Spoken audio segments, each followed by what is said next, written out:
এই যে এটা হচ্ছে আমার শখের বিদেশ। এই যে আমার গাড়ি, এই যে আমি, পিছনে পান্ডা। কি কিনছেন? তরমুজ লইলাম, কলা লইলাম, মালটা লইলাম, আম লইলাম। তারপরে এই দেখছেন, প্রবাস জীবনটা সবসময় এনজয় করা দরকার, কি বলেন? অনেকেই আমরা আছি হয়তো অনেক কিছু কেনাকাটা করি না, তবে নিজে ভালো থাকার জন্য সব কিছু করা দরকার আমি মনে করি। তো যাই হোক, আমরাও যতটুকু পারি নিজের যত্ন নেওয়ার চেষ্টা করি। আসলে এই প্রবাসে আমরা নিজের ছাড়া আর কেউই না। এটা বাস আমি পান্ডার সামনে বা এরকম কোনো কিছু উদ্দেশ্য করে বলতেছি না। সবসময় নিজের যত্ন নেবেন বা নিজের আনন্দ রাখার চেষ্টা করবেন, এই কাজটুকু অন্তত করবেন। দিন শেষে নিজে আপনার, আর কেউ না, এটাই মনে রাখবেন।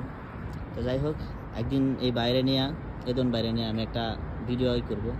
মানুষ যতই হাসি খুশি থাকুক না কিসের জন্য, দিন শেষে কোনো না কোনো একদিক দিয়া মানুষ ক্লান্ত থাকে বা কষ্টের মাঝে থাকে।